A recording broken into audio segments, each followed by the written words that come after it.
Assalamualaikum warahmatullahi wabarakatuh.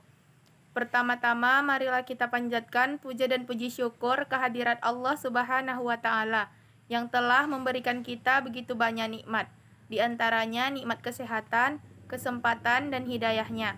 Salawat berangkaikan salam semoga tetap tercurahkan kepada junjungan kita Nabi besar Muhammad Sallallahu Alaihi Wasallam yang telah membawa kita dari zaman kegelapan hingga zaman yang terang benderang seperti sekarang ini. Sebelum masuk ke pembahasan, izinkan saya memperkenalkan diri.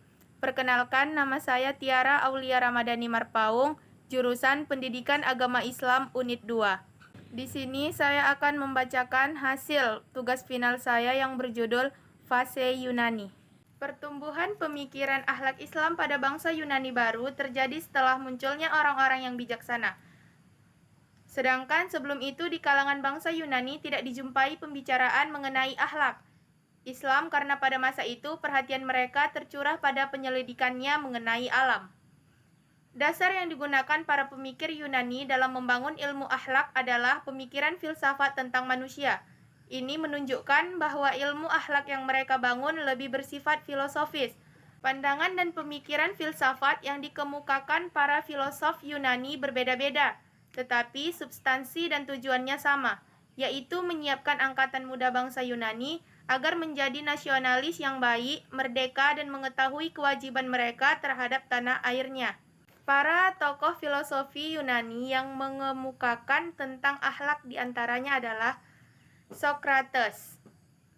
Socrates didaulat sebagai perintis ilmu akhlak Yunani yang pertama. Ia berpendapat bahwa akhlak dalam kaitannya dengan hubungan antar manusia harus didasarkan pada ilmu pengetahuan. Selanjutnya, Cynics dan Cyrenix. Golongan terpenting yang lahir setelah Socrates adalah Cynics dan Cyrenix. Keduanya dari pengikut Socrates. Golongan Cynics dibangun oleh Antisthenes pada tahun 414 sampai 370 sebelum Masehi. Menurut golongan ini bahwa ketuhanan itu bersih dari segala kebutuhan, dan sebaik-baik manusia adalah orang yang berperangai dengan akhlak ketuhanan. Selanjutnya, Plato. Ia adalah seorang ahli filsafat Athena dan murid dari Socrates. Pandangannya dalam bidang akhlak berdasarkan pada teori model. Teori model ini digunakan Plato untuk menjelaskan masalah akhlak. Dia berpendapat bahwa pokok-pokok keutamaan ada 4, antara lain hikmah atau kebijaksanaan, keberanian, keperwiraan, dan keadilan. Selanjutnya, Aristoteles. Dia murid Plato yang membangun suatu paham yang khas, yang mana pengikutnya diberi nama dengan Peripatetics, karena mereka memberikan pelajaran sambil berjalan, atau karena ia mengajar di tempat berjalan yang teduh. Dia menyelidiki dalam akhlak dan mengarangnya, dan menurut pendapatnya, jalan mencapai kebahagiaan ialah mempergunakan kekuatan akal pikiran sebaik-baiknya. Selanjutnya, Stoics dan Epicurus. Setelah Aristoteles, datang Stoics dan Epicurus. Mereka berbeda penyelidikannya dalam akhlak. Stoics berpendirian sebagai paham Cynics dan telah kami beri penjelasan secukupnya. Akan tetapi, perlu kami katakan di sini bahwa paham Stoics ini diikuti oleh banyak ahli filsafat di Yunani dan Romawi. Rome ialah Seneca pada tahun 6 sebelum Masehi sampai 65 Masehi. Epictetus pada tahun 60 sampai 110 Masehi. Dan Kaisar Marcus Aurelius pada tahun 121 sampai 180 Masehi.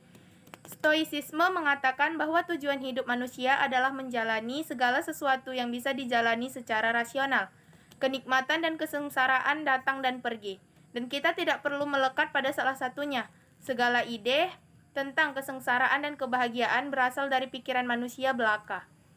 Pikiran, the mind adalah kunci stoicisme. Kedamaian batin atau peace of mind akan kita alami kalau kita mau berpikir rasional. Dan yang terakhir, agama Nasrani. Pada akhir abad ketiga Masehi, tersiarlah agama Nasrani di Eropa. Agama itu telah berhasil mempengaruhi pemikiran manusia dan membawa pokok-pokok ajaran akhlak yang tercantum dalam kitab Taurat dan Injil. Agama itu memberi pelajaran kepada manusia bahwa Tuhan merupakan sumber segala akhlak. Jadi kesimpulannya, sejarah perkembangan akhlak pada zaman Yunani Sokrates dipandang sebagai perintis ilmu akhlak. Dia berpendapat akhlak dan bentuk perhubungan itu tidak menjadi benar kecuali bila didasarkan ilmu pengetahuan. Lalu datang Plato pada tahun 427 sampai 347 sebelum Masehi. Ia seorang ahli filsafat Athena yang merupakan murid dari Sokrates. Buah pemikirannya dalam etika berdasarkan teori contoh. Dia berpendapat alam lain adalah alam rohani. Kemudian disusul Aristoteles pada tahun 394 sampai 322 sebelum Masehi. Dia adalah muridnya Plato. Pengikutnya disebut peripatetis karena ia memberi pelajaran sambil berjalan atau di tempat berjalan yang teduh. Pada saat Islam masuk, lahirlah seorang guru besar dalam bidang akhlak, yaitu Nabi Muhammad SAW. Bahkan diutusnya beliau ke muka bumi tiada lain untuk menyempurnakan akhlak. Namun yang pertama kali menggagas atau menulisnya masih terus diperbincangkan. Seiring berjalannya waktu, bangsa Eropa pun bangkit dan mulai mengkaji ilmu tentang akhlak dengan mengkritik sebagian ajaran klasik dan menyelidiki ajaran akhlak tersebut. Begitu banyak pendapat-pendapat tentang ajaran akhlak, namun masih terdapat dan ditemui kekurangan-kekurangan yang menjadikannya kurang sempurna dan ditemui celah. Hanya satu yang kebenarannya mutlak dan absolut. Sekian penjelasan dari saya. Lebih dan kurang saya minta maaf. Wassalamualaikum warahmatullahi wabarakatuh.